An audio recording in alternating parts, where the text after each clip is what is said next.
आज के लेक्चर की शुरुआत करते हैं कि महिला सशक्तिकरण और महिलाओं की समस्या संबंधी जो ऐसे पूछे जाएंगे बीपीएससी में या किसी भी एग्जाम में जो पूछे जाते हैं उसका मॉडल आंसर क्या होना चाहिए। तो उस पर आज मैंने पूरा निबंध लिखा है और आपको पढ़वाऊंगा मैं। कोई हाई फाई नहीं लिखा है, बहुत ही बेसिक से मैंने सामान्य सा लिखा है जिससे सबको समझ में आ सके। ओके, आज हम लोग पूरे लेक्चर में इस पर भी चर्चा करेंगे। और तो आप सभी का स्वागत है study for UPSC PCS channel पर। जिन लोगों ने भी सब्सक्राइब नहीं किया है कर लीजिए, क्योंकि निबंध बीपीएससी के लिए इतना बेसिक से केवल मैं ही पढ़ा रहा हूँ पूरे यूट्यूब पर, और कोई भी नहीं पढ़ा रहे हैं, क्योंकि लिखना पड़ता है खुद से, आपको पहले समझना पड़ता है। बहुत सारे टीचर अभी भी डायलेमा में जी रहे हैं, उनको नहीं पता है कि कैसे क्या करना है क्या नहीं।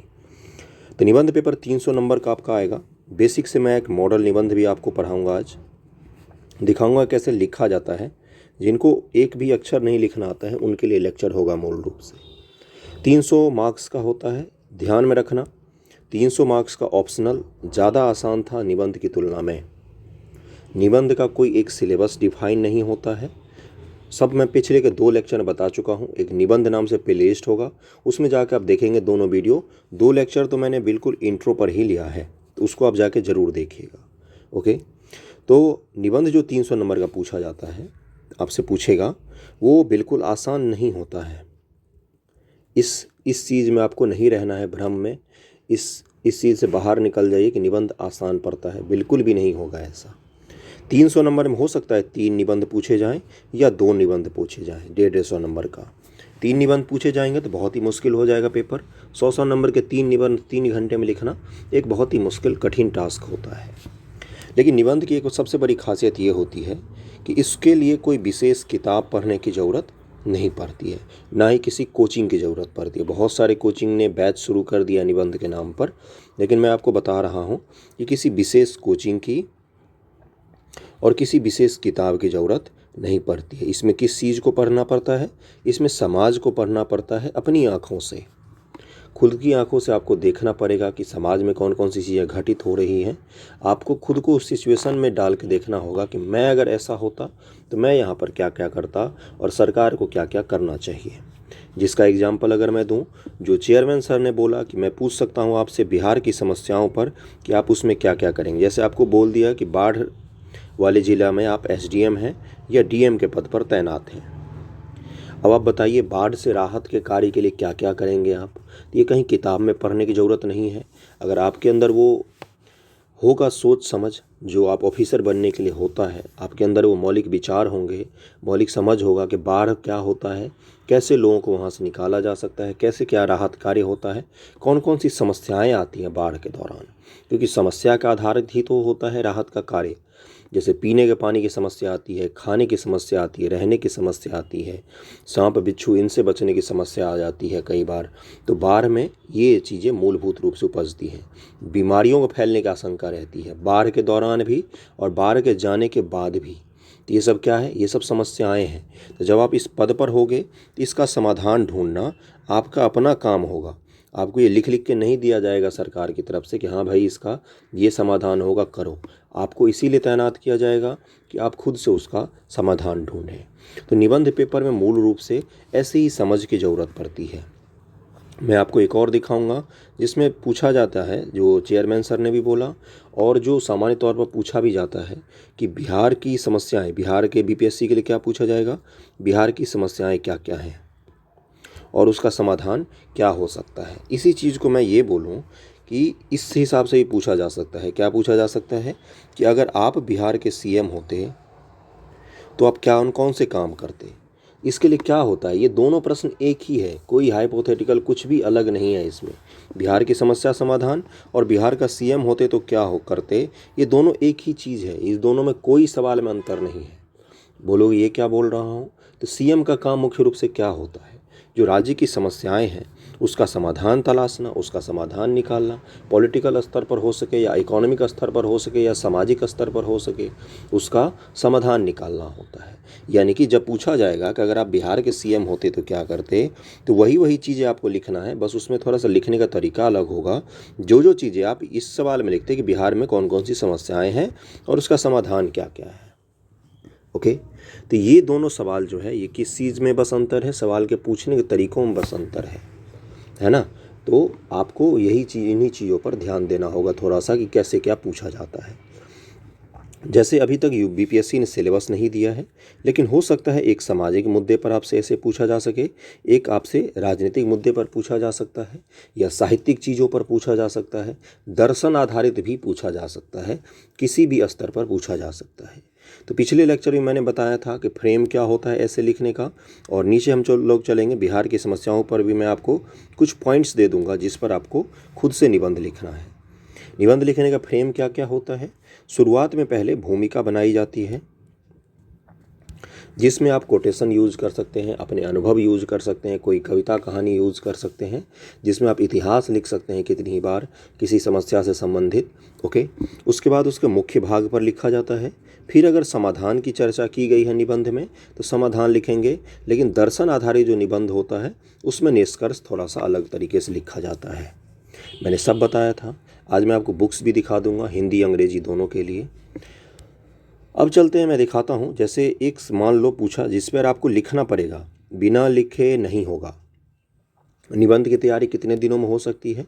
तो निबंध की तैयारी अगर ढंग से करे कोई, तो कोई भी ये नहीं बोल सकता कि 2 महीने या 3 महीने में निबंध की तैयारी हो जाएगी।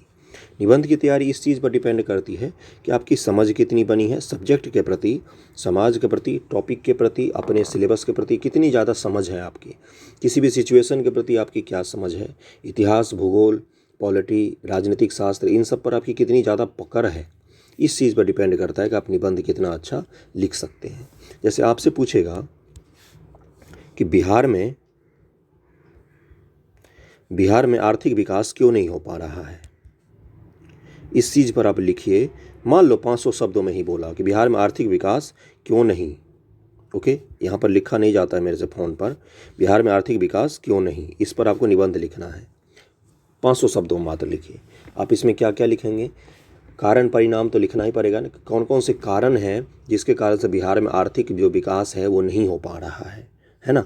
फिर आप बताएंगे कि इसका क्या क्या समाधान हो सकता है, और आपका छोटा सा निबंध यहाँ पर ख़त्म हो जाएगा। लिखना आपको ही पड़ेगा, भले ही मैं कितना भी बता दूँ, कितना भी बोल लूँ, तो लिखना आपको ही पड़ेगा। जो लोग नहीं लिख पा रहे हैं वो ऐसा ना सोचें कि 68वीं बीपीएससी का पीटी हो जाएगा तो मैं 2 से 3 महीने में निबंध तैयार कर लूँगा। ऐसा संभव ही नहीं है। अगर इस तरह का रिस्क आप ले रहे हैं तो आप अपने पर लीजिए। मैं पहले ही मना कर रहा हूँ, नहीं संभव है ऐसा।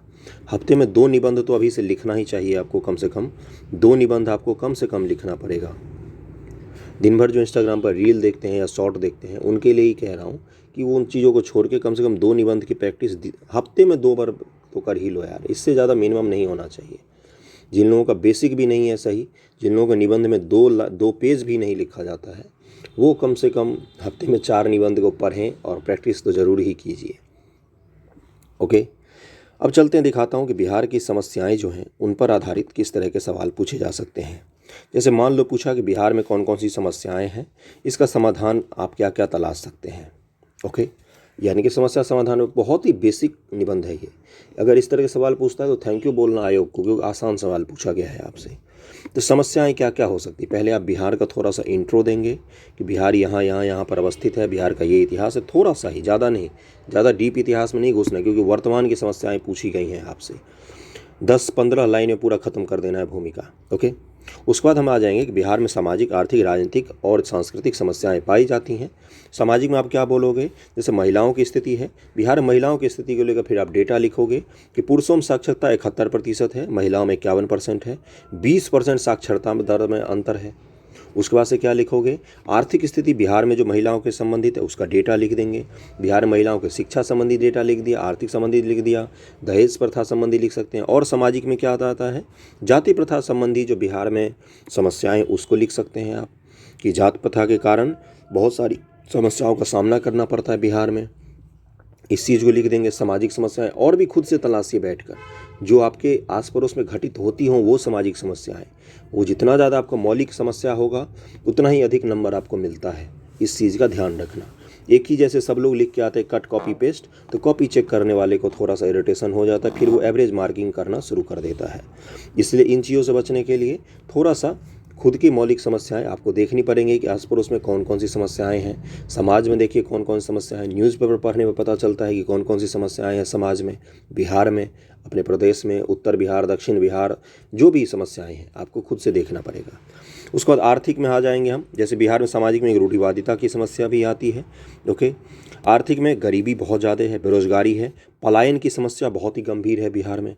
गांव के गांव में एक भी युवक आपको नहीं मिलेगा, नवयुवक।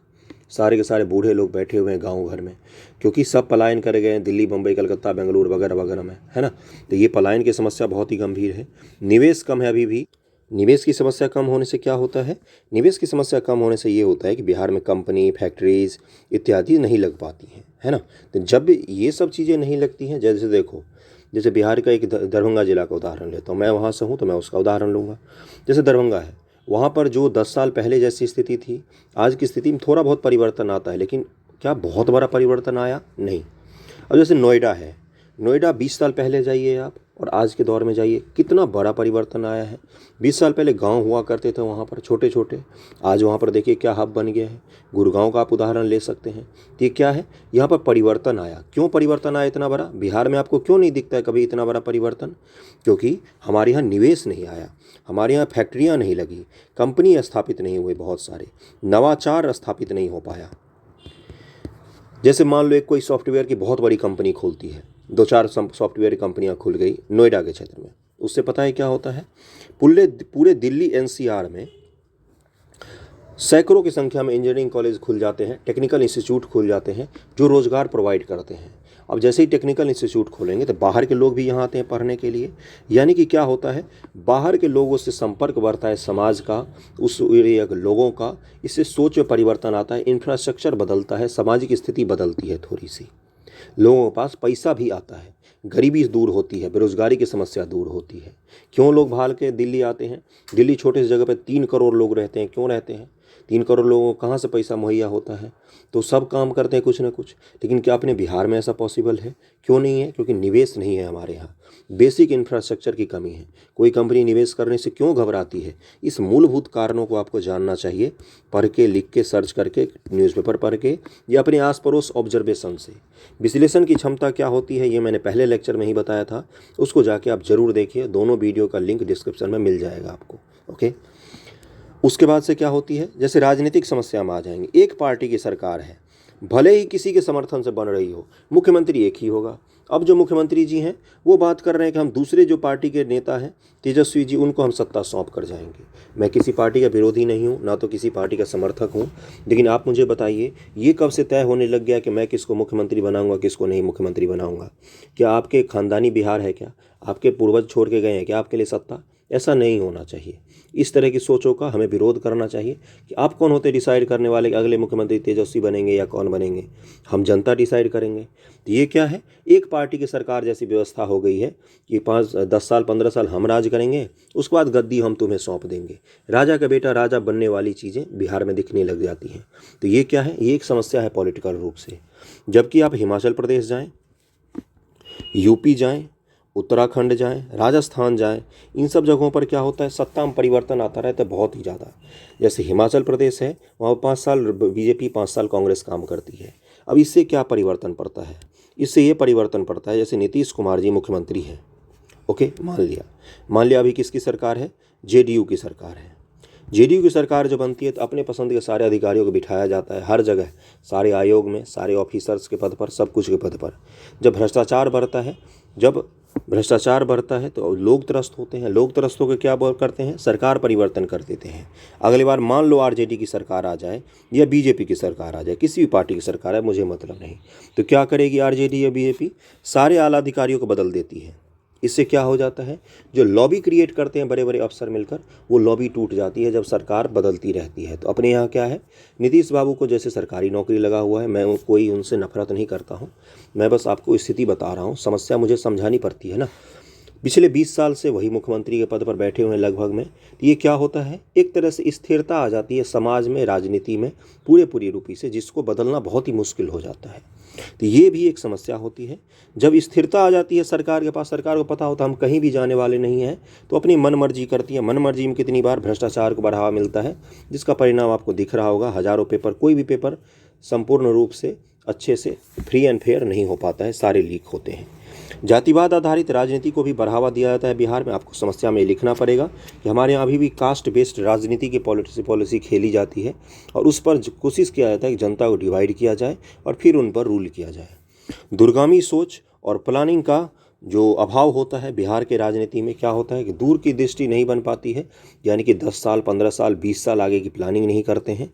और इसलिए क्या होता है, इसके कारण कई बार जब दूर की प्लानिंग नहीं करते हो तो आप निवेश में, डेवलपमेंट में, विकास में या फिर सामाजिक स्थिति को लेकर पिछड़े हो जाते हो, पिछड़ जाते हो। इसका हमें क्या मिलता है उदाहरण, जो आप लिखेंगे तो आप बोलेंगे कि विभिन्न इंडेक्सों में बिहार की स्थिति जो रहती है वो नीचे से ही टॉप पर रहती है। ये सब हमने किस चीज़ की बात कर ली, ये सब हमने समस्याओं की बात कर ली। अब आएंगे समाधान पर और सरकार के प्रयास पर। जब समस्या की बात करेंगे तो इतनी समस्याएं गिनाएंगे कि लगेगा कि जैसे सारी समस्या गिना दी, लेकिन जब समाधान की बात करेंगे तो बोलेंगे हमारी सरकार जैसी अच्छी कोई सरकार ही नहीं है। अब इस चीज़ पर आते हैं, बोलेंगे कि बिहार की सरकार जो है वो सामाजिक सोच के साथ आगे बढ़ती है, यानी कि गरीब हो गया, पिछड़ा हो गया, महिलाओं हो गया, इनके उत्थान को लेकर काम करती है हमेशा। महिलाओं को जितनी सुविधा बिहार में दी जाती है, नौकरी के मामले में, शिक्षा के मामले में, दहेज के मामले में, शादी विवाह के मामले में या उनको प्रोत्साहित करने के मामले में, उतनी ज़्यादा अभी पूरे भारत के किसी राज्य में नहीं दिया जा रहा है। जैसे 10वीं पास करने पर, 12वीं पास करने पर, बैचलर डिग्री पास करने पर, मास्टर डिग्री पास करने पर, बीपीएससी का पीटी पास करने पर, यूपीएससी पीटी पास करने पर आर्थिक सहायता दी जाती है। ये आर्थिक सहायता सिर्फ एक आर्थिक सहायता नहीं होता है, ये महिलाओं के लिए एक ज़रूरी मनोबल भी होता है कि जब आप, उसमें भी कंडीशन लगा हुआ है कि बैचलर डिग्री जब आप पास करें तो अविवाहित रूप से आपको पास करना चाहिए। इससे क्या होता है, कम उम्र में शादी महिलाओं की कम हो जाती है। बैचलर डिग्री पास करने के बाद जब उनको पता होता है अविवाहित बैचलर डिग्री की महिलाओं को पैसा मिलेगा तो उनकी शादी थोड़े दिन के लिए रोक दी जाती है। जब शादी रुकती है तो क्या होता है, उनके पास एक एक्सप्लोर करने का समय मिलता है ना। तो ये सब क्या है, ये सब सरकार का प्रयास है। दूसरा आप बात कर सकते हैं कि 7 निश्चय योजना चलाया गया है जिसके तहत विभिन्न क्षेत्रों में काम किया जा रहा है। और फिर आप क्या बता सकते हैं, जो गरीबों की सहायता उत्थान के लिए चलाया जा रहा है, या हर घर जल का मिशन चलाया जा रहा है, या भ्रष्टाचार रोधी कार्यक्रम चलाए जा रहे हैं बिहार में, ये सब सरकार की उपलब्धियां आप गिना सकते हैं। आप अपने मूलभूत समाधान क्या दे सकते हैं कि तकनीकी सहायता से भ्रष्टाचार को कम करना चाहिए। ह्यूमन जो इन्वॉल्वमेंट होता है किसी भी प्रोसेस में, वहीं पर भ्रष्टाचार होता है। ह्यूमन इन्वॉल्वमेंट को हटाकर हमें तकनीकी की सहायता से किसी भी चीज़ को, किसी भी कार्य को संपन्न करने पर ध्यान देना चाहिए। इससे क्या होगा, भ्रष्टाचार कम हो जाएगा। लाल फीताशाही को कमज़ोर करने की कोशिश करनी चाहिए, मतलब हमें बताना है ऐसे समाधान में। और भी समाधान हो सकते हैं जो आपको मौलिक रूप से बताने पड़ते हैं। आगे बढ़ते हैं, ये सब मैंने बता दिया। तो बेसिक से अब आपको लिखना है। आज आपको किस चीज़ पर लिखना है, पिछली बार भी मैंने बोला था बहुत सारे स्टूडेंट ने लिखा लेकिन नहीं लिख पाते हैं सही से। अब तो आप लिख सकते हैं, बिहार की समस्या पर ऐसे लिखिए 300, मान लो 500 शब्दों में तो लिखो, कम से कम 500 शब्दों में तो ज़रूर ही लिखिए। ओके, अब चलते मैं किताबें दिखा देता हूँ, फिर आ जाएंगे हम लोग मॉडल निबंध पर। ओके, हिंदी इंग्लिश के लिए बहुत सारे बच्चे बोलते हैं इंग्लिश वालों के लिए कुछ चीज़ें। इंग्लिश मीडियम के लिए 2 बुकें आती हैं। दिशा पब्लिकेशन की एक ऐसे की बुक आती है IAS PCS के लिए, इसको आप ले सकते हैं इंग्लिश मीडियम के लिए। इसमें देखो हर टॉपिक से संबंधित, हर इशू से संबंधित आपको निबंध मिल जाएगा। Polity, governance, world politics, economy, environment, social justice, social development, social challenge, ethics and integrity, education, society culture, science technology, life and philosophy. इसी तरह से दृष्टि का भी आता है, IAS के परीक्षा के लिए मूल रूप से होता है ये।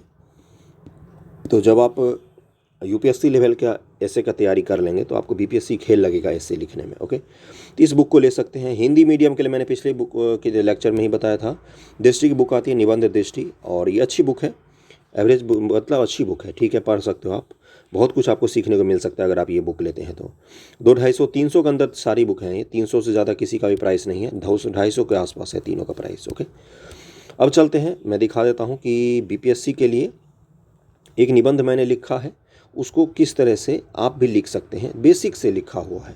ओके, बहुत ही जल्दबाजी मैंने लिखा है, कहीं पर कोई स्पेलिंग मिस्टेक वगैरह हो तो उसको थोड़ा सा इग्नोर करने को सीखें। ध्यानपूर्वक सुनना है आपको कैसे क्या लिखा जाता है, ध्यानपूर्वक, बिल्कुल सामान्य तरीके से। ओके, 21वीं सदी की सबसे बड़ी विरोधाभासों में से एक यही है कि आज भी हमें महिला सशक्तिकरण जैसे मुद्दों पर लिखना पड़ता है, बोलना पड़ता है। मतलब हम 2022 में जी रहे हैं, हम किसी और युग की बात कर रहे हैं, हम एआई की बात करते हैं, आर्टिफिशियल इंटेलिजेंस जैसी चीज़ों की, हम रोबोटिक्स की बात करते हैं, हम स्पेस की बात करते हैं, दूसरे ग्रह पर जीवन बसाने की बात करते हैं, लेकिन समाज का जो आधा हिस्सा है, 50% आबादी है, उसको अभी तक हम सारे अधिकार नहीं दे पाए हैं। ये एक विरोधाभास ही तो है। इतने उन्नत सोच होके भी इतने छोटी चीज़ों पर ध्यान नहीं दिया जा रहा है। बोलना पड़ता है तथा जागरूकता के लिए विभिन्न माध्यमों से प्रचार करवाना पड़ता है। समस्त विश्व, चाहे यूरोप हो या अमेरिका, भारत हो या चीन हो या अफ्रीका, सभी जगह ये समस्याएं आज भी वैसे ही हैं। हाँ, इसमें समस्या का स्तर एवं असमानता का पैमाना अलग अलग जरूर है। अमेरिका में भी महिलाओं की समस्याएं हैं, यूरोप में भी हैं, भारत में भी हैं, चीन में भी है, दक्षिण कोरिया में भी है, लेकिन उनमें अंतर है। अंतर किस चीज़ का होता है? वहाँ की महिलाओं के लिए समस्या ये हो सकता है कि उनको वेतन समान नहीं मिलता है। वहाँ की महिलाओं की समस्या कुछ और तरह की हो सकती है। अपने यहाँ की महिलाओं को, वहाँ की समस्या ये नहीं हो सकता है कि महिलाओं को क्या पहनना चाहिए क्या नहीं, लेकिन अपने यहाँ की समस्या तो वो चीज़ हो सकती है। ओके, किसी जगह अभी लड़ाई घर से बाहर जाने को लेकर है, तो किसी जगह समान वेतन, तो किसी जगह कानूनी समानता को लेकर संघर्ष जारी है। अभी भी ये संघर्ष इतना पुराना है जितनी पुरानी हमारी संस्कृति और सभ्यता। इसको ऐसे समझा जा सकता है कि संपूर्ण पृथ्वी पर मानव जीवन को आगे बढ़ाने के लिए पुरुष और स्त्री की समान भागीदारी की आवश्यकता होती है, परंतु फिर भी समय के साथ समाज में, परिवार में धीरे धीरे महिलाओं के ऊपर पुरुष वर्चस्व स्थापित हो गया। जबकि वास्तविकता ये है, एक बच्चे को पैदा करने के लिए पुरुषों की तुलना में महिलाओं को अधिक संघर्ष करना पड़ता है। एक पेज मैंने अभी लिखा है, बहुत सारा भी है, उसको भी पढ़वाता हूँ मैं। लेकिन क्या इस पेज में कुछ ऐसा था जो मैंने कोई बड़ा तोप मार दिया हो, जो आपको नहीं पता हो, जो मैंने लिखा है आपको नहीं पता हो? इस पूरे पेज में कहीं भी कोई ऐसी चीज़ नहीं है जो आप सभी को भी नहीं पता हो। सबको पता होगा। कोई भी ऐसा बड़ा फैक्ट नहीं लिखा है मैंने, कोई ऐसा ब्रह्म ज्ञान इसमें दिख रहा है क्या जो किसी को नहीं पता हो? जो आपको पता है वही तो लिखा है मैंने। हो सकता है आप भी इससे अच्छा लिख सकते हैं। ओके, अगले पेज पर चलते हैं। इसके बावजूद पुरुष वर्चस्वशाली होता गया और महिलाएं संवेदनशील होती गई। साहित्यकार प्रेमचंद जी ने सही कहा है। क्या कहा है उन्होंने? कि मानव के विकास क्रम में पुरुष अभी भी पिछड़ा हुआ है। जिस दिन वो संपूर्ण विकास प्राप्त कर लेगा, उस दिन वह महिला बन जाएगा। ये किस परिप्रेक्ष्य में बात की है उन्होंने? प्रेमचंद जी ने ये पंक्तियां महिलाओं की संवेदनशीलता को लेकर लिखा है। सबसे बड़ा सवाल ये है कि महिला सशक्तिकरण है क्या और इसकी ज़रूरत आखिर क्यों पड़ी? अगर मैं अपने जीवन अनुभव की बात के आधार पर लिखूं, तो मैंने हमेशा अपनी माँ को रसोई घर में या घर का काम करते देखा है। चाहे दिन कोई भी हो, सोमवार रविवार में कोई खास अंतर नहीं होता है। गर्मी की छुट्टी या होली दिवाली की छुट्टी पर कोई खास फर्क नहीं पड़ता है। वास्तविकता में होता ये है कि इन दिनों में भी काम का बोझ और बढ़ जाता है। आपने भी देखा होगा ये चीज़। मैंने जो देखा मैंने वो लिख दिया, आपने जो देखा वो उसको आप नहीं लिख पा रहे हैं। यही तो अंतर होता है। वर्षा सभी के लिए पकौड़े खाने का समय होता है, उसके लिए गर्मी में गैस के सामने रहकर बनाने का समय होता है। अगर मैं समस्या सामान्य भाषा में बताऊं, तो समाज में, परिवार में, देश में, संपूर्ण विश्व में, हर क्षेत्र में, हर मुद्दे पर, हर समय में महिलाओं को पुरुषों के बराबर का दर्जा देना ही महिला सशक्तिकरण है। क्या मैंने बोला? सामान्य भाषा में बताऊं तो समाज में, परिवार में, देश में, संपूर्ण विश्व में, हर क्षेत्र में, हर मुद्दे पर, हर समय में महिलाओं को पुरुषों के बराबर का दर्जा देना ही महिला सशक्तिकरण होती है। सबसे बड़ी बात यह है कि दर्जा देते समय, जब आप बराबरी का दर्जा देते समय, किसी लेकिन, किंतु, परंतु का कोई भी स्थान नहीं होना चाहिए। महिलाओं को ये बताया जाता है कि सोच से सशक्त बनो, कपड़े छोटे पहनने से सशक्त नहीं बना जा सकता है। उनको उदाहरण दिया जाता है कि सरोजनी नायडू, लक्ष्मीबाई, ममता बनर्जी, जयललिता इत्यादि महिलाओं का नाम बताया जाता है कि ये महिलाएं भी तो सशक्त हैं। कौन सा ये जीन्स पहन के सशक्त हुई है? लेकिन हमें यहाँ यह भी ध्यान देना पड़ेगा कि फिर से आपको अपने पसंद की, समाज के पसंद की सशक्तिकरण प्रदान किया जा रहा है। फिर से आप महिला को सशक्त होना सिखा रहे हो कि वो खुद डिसाइड नहीं कर सकते हैं क्या? ओके, न कि किसी महिला के अपने पसंद की। हर महिला को ये हक है कि अपना कपड़ा, अपना रोल मॉडल स्वतंत्रता से चुने। हो सकता है कि वो दीपिका पादुकोण जैसी सशक्तिकरण चाहती हो, वे सारी नहीं बल्कि जीन्स वाली सशक्तिकरण चाहती हो। ये उसको खुद से ही निर्णय लेना है। सबसे बड़ी सशक्तिकरण ही तो निर्णय लेने की स्वतंत्रता है। निर्णय लेने की स्वतंत्रता ही तो सशक्तिकरण है। अगर किसी भी चीज़ में आप देखें तो निर्णय लेने से ही तो रोका जाता है। ओके, अगर भारतीय इतिहास की बात करें तो वैदिक युग को महिलाओं के लिए स्वर्णिम युग कहा जा सकता है, जहाँ कबीलाई समाज में उन्हें पुरुषों को बराबर स्थान मिला। यज्ञ, शिक्षा, यज्ञोपवीत, सभा, समिति इत्यादि सभी कर्मों में पुरुष के बराबर स्थान दिया गया। पुराणों में अर्धांगिनी का स्थान दिया गया। नियोग प्रथा और बहुपति प्रथा के द्वारा व्यक्तिगत जीवन में भी स्वतंत्रता प्राप्त था उन्हें, परंतु उसके बाद धीरे धीरे उनसे सभी अधिकार छीनते गए। बाद के समय में शूद्रों के समान उन्हें भी शिक्षा जैसे मूलभूत अधिकार से भी वंचित कर दिया गया। पहली ईस्वी में लिखित पुस्तक मनुस्मृति में उन्हें पूर्ण रूपेण पुरुष के अधीन मान लिया गया है।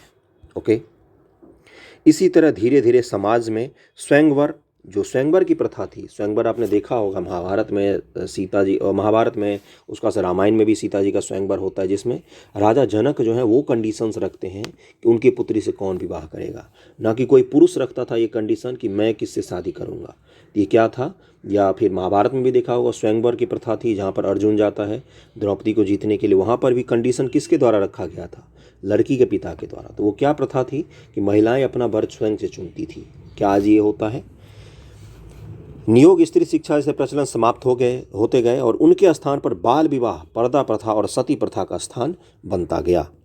रूढ़िवादिता और शिक्षा एक साथ निवास नहीं कर सकते हैं। ये छोटा सा स्टेटमेंट मैंने लिख दिया लाइन। जैसे जैसे शिक्षा की पहुंच कम होती गई, वैसे वैसे रूढ़िवादिता अपना स्थान समाज में बनाने लगी। इसी का परिणाम है कि समाज में महिलाओं का स्थान रसोई घर एवं बच्चों को पैदा करने तक सिमट कर रह गया था। यहाँ तक मैंने लिखा। कोई भी ऐसा तोप मारा है मैंने जो आपको नहीं पता हो, और थोड़ा बहुत इतिहास में हो सकता है आपको दिक्कत आए यहाँ पर जो आपको नहीं पता हो। बाकी चीज़ें तो ऑब्जर्वेशन ही है, एनालिसिस ही था। कोई भी ऐसा नया चीज़ था जो आपको नहीं पता था? पूर्व मध्यकाल से लेकर स्वतंत्रता आंदोलन के शुरुआती दिनों तक महिलाओं की स्थिति कदाचित ऐसी ही रही, परंतु आंदोलन में महिलाओं की ने बराबरी से भागीदारी निभाई, पूर्ण रूपेण साबित कर दिया कि हम आपके बराबर में बैठने की योग्यता रखते हैं। अनेक नेताओं ने, ज्योतिबा फूले से लेकर पंडित नेहरू एवं डॉक्टर अंबेडकर तक, सभी ने महिला अधिकारों को लेकर सकारात्मक रूप अपनाया और भारत के संविधान में उन्हें उचित स्थान भी मिला है। कौन कौन सा स्थान दिया है? आर्टिकल 15 के तहत समानता दी गई, लिंग के आधार पर विभेद को नकारा गया अपने संविधान में। वोट और शिक्षा में समानता दी गई है। पहले दिन से सार्वभौमिक अपने यहाँ वयस्क मताधिकार है, महिला पुरुष सबको मत का अधिकार दिया गया है। वेतन एवं अधिकारों की समानता की बात की गई है संविधान में। चुनाव लड़ने और सम्मानपूर्वक रहने की स्वतंत्रता भी समाज में महिलाओं के लिए प्रदान किया गया है। अगर उपरोक्त संवैधानिक एवं वैधानिक अधिकारों को सिर्फ देखें तो महिला पुरुषों के समान दिखती हैं। अगर सिर्फ हम संविधान को देखें, किताबी बातों पर जाएं, तो हमें क्या लगेगा कि महिला को पुरुषों के बराबर दर्जा दिया गया है, परंतु वास्तविकता ऐसी भी नहीं है। आज ही महिलाओं के समक्ष विभिन्न प्रकार की समस्याएं विद्यमान हैं। अब हम किस पे आ गए? समस्याओं पर लिखने के लिए आ गए कि समस्या कौन कौन सी है। समाज की रूढ़िवादी सोच, कम उम्र में शादी, बालक बालिकाओं में भेदभाव, अपराध का बढ़ता स्तर, साइबर स्पेस जो इंटरनेट होता है उनमें, और सुरक्षा का स्तर महिलाओं के लिए कहीं ज़्यादा होता है। कार्य में असमानता, वेतन और कार्यस्थल पर यौन उत्पीड़न का भी सामना करना पड़ता है। इसके अलावा और भी समस्याएं हो सकती हैं। अगर आप महिला हैं तो आप खुद की समस्याएं लिख सकते हैं बहुत सारे। अगर आप और भी समस्याएं लिख सकते हैं तो ज़रूर लिखिए। कोई ऐसा ज़रूरी नहीं है कि यहाँ पर मैंने ETC लिख दिया है, इसकी जगह आप 10 समस्या और लिख सकते हैं, उनको गिना सकते हैं। महिलाओं की समस्याओं की बात करें तो सामाजिक, आर्थिक से लेकर राजनीतिक तथा व्यक्तिगत सभी स्तर पर समस्या आज भी विद्यमान है। आज भी पुरुषों को पढ़ाई से लेकर अन्य सभी जगहों पर वरीयता प्रदान की जाती है। सरकारी रिपोर्टों में आज भी 18 वर्ष से कम उम्र में लड़कियों की शादी का आंकड़ा बहुत ही बड़ा है तथा अधिकांश उत्तर भारतीय राज्यों में लड़कियों के स्नातक से पहले शादी करवाने का जैसे रिवाज है, ग्रामीण क्षेत्रों में ये समस्याएं और भी गंभीर हैं। बैचलर डिग्री कंप्लीट होने से पहले महिलाओं की शादी हो जाती है। मैंने देखा है अपने आस पड़ोस में, आपने भी देखा होगा, लेकिन आप भी लिखिए आपने जो देखा है उसको। शादी इतनी बड़ी समस्या बन गई है कि इसके कारण गर्भ में ही लड़कियों की हत्या कर दी जाती है। दहेज इसका एक प्रमुख कारण है, जिससे लिंगानुपात की समस्या उत्पन्न होती है एवं एक माता का भी शारीरिक शोषण होता है। किसी का जब अबॉर्शन किया जाता है तो उस बच्चे की ही हत्या नहीं होती है, वो जो बच्चा जो उसकी माँ है उसके लिए भी बहुत ही बड़ा शारीरिक शोषण होता है, मानसिक शोषण होता है। एक बच्चे का टर्मिनेशन, मेडिकल टर्मिनेशन जो होता है। ओके, महिलाओं का स्कूलों में नामांकन का अनुपात भी कम है। उच्च शिक्षा में भागीदारी, देखो अलग अलग पैरा में अलग अलग समस्या दिखेगी आपको। ओके, अलग अलग पैरा में अलग अलग समस्या, जैसे यहाँ पर शादी विवाह को लेकर समस्या है, यहाँ पर लिंगानुपात को लेकर है। अब शिक्षा की बात करेंगे। फ्लो नहीं तोड़ना है, इतिहास से डायरेक्ट वर्तमान पर नहीं आ जाना है, धीरे धीरे क्रम में आया हूँ मैं।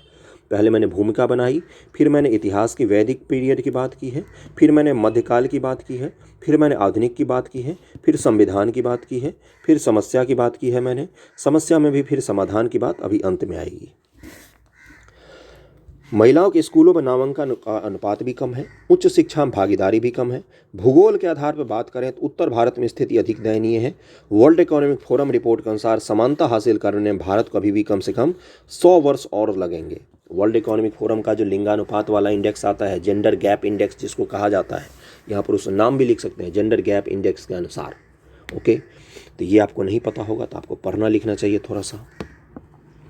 सामाजिक के साथ साथ आर्थिक क्षेत्रों में भी भेदभाव का सामना करना पड़ता है। जैसे आज भी समान वेतन जैसे मूलभूत चीज़ों का अभाव पाया जाता है। एक महिला पुरुष एक ही पद पर काम कर रहे हैं, लेकिन हो सकता है उनका वेतन अलग अलग हो। क्यों भाई? महिला होने के कारण अयोग्यता का प्रमाण पत्र दे दिया जाता है। कई बार कार्यस्थल पर यौन एवं शारीरिक उत्पीड़न का सामना करना पड़ता है महिलाओं को। IT सेक्टर में या विभिन्न कॉरपोरेट सेक्टर में ये बहुत ज़्यादा सामना करना पड़ता है महिलाओं को। शहरों में, छोटे ग्रामीण सभी क्षेत्रों में महिलाओं के प्रति अपराधों की संख्या बढ़ रही है।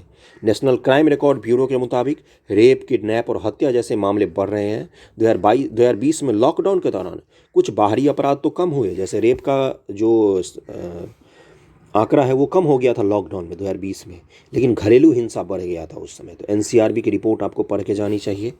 घरेलू हिंसा की संख्या बढ़ने लग गई। NCRB के मुताबिक 85% से 90% तक जो रेप होते हैं वो अपराधी महिला का जानकार या रिश्तेदार ही होता है। नेशनल क्राइम रिकॉर्ड ब्यूरो का ये आंकड़ा है कि रेप करने वाले जो अधिकतर होते हैं वो कोई जान पहचान के लोग होते हैं। ये मेरा कोई नहीं है, ना पूर्वाग्रह है, ना कुछ, ये national crime record bureau Bharat सरकार का रिपोर्ट है। ओके, इसके कारण एक असुरक्षा की भावना जैसे महिलाओं का हमसाया बन गया है। किसी महिला से आप पूछो कि उनके मन में क्यों एक असुरक्षा की भावना रहता है। बाहर जाते समय, किसी अनजान से मिलते समय, कहीं पर घूमते समय एक असुरक्षा की भावना रहती है उनके अंदर। लेकिन क्या हम सिर्फ समस्या की बात करेंगे? हम समाधान की भी बात करेंगे, लेकिन समाधान मैंने थोड़ा सा कम लिखा है, इसको और भी लिखा जा सकता है। समस्याएं कितनी भी हों, लेकिन हमें ये भी बताना पड़ेगा कि आज़ादी के बाद से ही सभी सरकारों ने, हमारे समाज ने भी खुद को महिलाओं को अनुकूल बनाने की कोशिश की है। चाहे पंडित नेहरू हो या नरेंद्र मोदी जी हो, हमारे सारे प्रधानमंत्री, चाहे वो बिहार के पहले मुख्यमंत्री हों या नीतीश कुमार जी हों, किसी भी राज्य के मुख्यमंत्री हों, किसी भी राज्य की सरकार हो, हमेशा महिलाओं को लेकर उन्होंने योजनाओं का निर्माण किया है। महिलाओं को लेकर समाज को, सरकार को, दोनों को उदार बनाने की कोशिश की है। रूढ़िवादिता को ख़त्म करने की कोशिश की है। महिलाओं के प्रति अपराध को कम करने की कोशिश की है। नए नए कानून बनाए गए हैं जिससे महिलाओं को सुरक्षा की भावना बनाया जा सके देश में उनके लिए। केंद्र से लेकर राज्यों तक में अनेक सुधार सभी स्तरों पर किए गए हैं। ये सच है, इसमें कोई दो राय नहीं है। आपराधिक मामलों में रेप को लेकर मौत की सजा का प्रावधान किया गया है। कार्यस्थल पर सुरक्षा को लेकर विशाखा गाइडलाइन को लागू किया गया है। दहेज और घरेलू हिंसा को लेकर भी कठोर कानून बनाया गया है। पहले तो दहेज में नॉन बेलेबल ऑफेंस था। साथ ही जगह जगह तकनीकी सहायता से आपातकालीन नंबर उपलब्ध करवाया गया है। इसी तरह ऑनलाइन FIR से लेकर C-बॉक्स जैसी चीज़ों को बढ़ावा दिया जा रहा है, जिससे महिलाएं अपनी गोपनीयता को बनाए रखते हुए उनके साथ जो शोषण हो रहा है उसकी शिकायत सरकार तक पहुंचा सकती हैं। ओके, विधि आयोग ने भी लड़का और लड़की के वैवाहिक उम्र में विद्यमान असमानता को समाप्त करने की सलाह दी है। जैसे लड़के की उम्र क्या होता है 21 साल, लड़कियों की क्या होती है 18 साल। विधि आयोग ने क्या रिकमेंडेशन किया है सरकार को कि दोनों का उम्र एक होना चाहिए, या तो दोनों का उम्र 21 कर दिया जाए या उससे बढ़ा दिया जाए। इसमें अंतर नहीं होना चाहिए कि लड़कियों का उम्र 18 में ही कर दो, लड़कों का शादी 21 में करो। ऐसा कोई अंतर नहीं करने की विधि आयोग ने सलाह दी और आपको ये पता होना चाहिए था। महिला आयोग को गिरफ्तारी का भी अधिकार वर्तमान सरकार के द्वारा दिया गया है। महिला आयोग अगर गिरफ्तारी कर सकती है विभिन्न मामलों में। विभिन्न सुधारों और जागरूकता का ही परिणाम है कि धीरे धीरे लिंगानुपात समानता की ओर अग्रसर है। फैमिली हेल्थ सर्वे के अनुसार 1000 पुरुषों पर महिलाओं की संख्या 1000 से ज़्यादा हो रही है। अभी जो कुछ दिन पहले रिपोर्ट आया था उसमें बताया गया है। विभिन्न शिक्षा संबंधी रिपोर्टों से भी ये पता चलता है कि लड़कियों का नामांकन एवं उच्च शिक्षा के प्रति रुझान भी बढ़ा है। धीरे धीरे नौकरियों में भागीदारी बढ़ रही है। कई सरकारों ने शैक्षणिक एवं नौकरी में महिला आरक्षण को भी लागू किया है। पंचायतों में 33% सीटें महिलाओं के लिए आरक्षित होती हैं। इसके साथ ही अब सैन्य बलों में भी समान भागीदारी निश्चित कर दिया गया है। सुप्रीम कोर्ट ने कुछ समय पहले फैसला दिया था पिछले साल कि एनडीए में भी महिलाओं को शामिल किया जाए, यानी कि अब वो लड़ने तक में हमसे पीछे नहीं रह गई है। एनडीए में भी महिलाओं को शामिल किया गया है। इसके अलावा केंद्र सरकार और खाद्य सुरक्षा अधिनियम, मनरेगा अधिनियम, मातृ सुरक्षा योजना, उज्ज्वला योजना के द्वारा सामाजिक सशक्तिकरण को साधने का प्रयास कर रही है केंद्र सरकार। अब हम लोग अंत की तरफ बढ़ रहे हैं, लेकिन ये दायित्व तो सरकारों से कहीं अधिक हम जनता का है कि हमारे समाज में हम महिलाओं को कितना स्थान देते हैं। सच्चाई तो ये है कि हम सैद्धांतिक स्तर पर महिलाओं को देवी का स्थान प्रदान करते हैं, पूजते हैं, परंतु वास्तविकता में उन्हें एक सुरक्षा का माहौल तक उपलब्ध नहीं करा पाते हैं। महिलाओं को कोई विशेष अधिकार नहीं चाहिए, उन्हें बस हम एक हमारे जैसा इंसान मान ले, वही काफ़ी है। ये ऐसे लिखा था मैंने, बहुत ही जल्दबाजी में लिखा था मैंने, कहीं पर कोई मिस्टेक हो गया हो तो उसके लिए आप अलग से कर सकते हैं। समाधान में और लिखना चाहिए। अगर 10 नंबर का होगा तो मैं खुद से ही अपने को नंबर इसमें 4 नंबर से ज़्यादा नहीं दूंगा इस ऐसे में। तो आपको ये पता होना चाहिए कि कंपटीशन का स्तर क्या है। बहुत सारे बच्चे जो यूपीएससी देते हैं आपके साथ एग्जाम में बैठेंगे और वो बहुत ही अच्छा ऐसे लिख सकते हैं, इससे लाख गुना अच्छा ऐसे लिख सकते हैं, आप भी लिख सकते हैं। कोई ऐसा चीज़ इसमें था जो आपको नहीं पता था। बहुत सारी चीज़ें आपको पता होंगी, लेकिन आप अपने मन में जो चीज़ें हैं उसको शब्द नहीं दे पा रहे हैं, यहीं पर मूल दिक्कत आती है। महिला हो के आप महिला सशक्तिकरण पे ऐसे नहीं लिख पा रहे हैं, ये दयनीय स्थिति होती है ना। किसी और टॉपिक पर लिखिए, जैसे बिहार की समस्या पर आपको लिख के आना है। मैंने पूरा समझा दिया है बिहार की समस्याओं को डिटेल्ड लेक्चर में बता के, एक एक लाइन उंगली पकड़ के। लिखना आपको ही है और कोई नहीं लिख सकता है। ओके, वीडियो कैसा लगा हो ये ज़रूर बताना कमेंट करके कि वीडियो अच्छा था, बुरा था, क्या कुछ सुधार किया जा सकता है। अगले वीडियो के लिए कोई सजेशन देना हो तो भी आप कमेंट करके आप ज़रूर बताइए। और कोई समस्या हो तो आप मुझे बता सकते हैं, इंस्टाग्राम आईडी दिया रहता है। थैंक यू सो मच आप सभी का।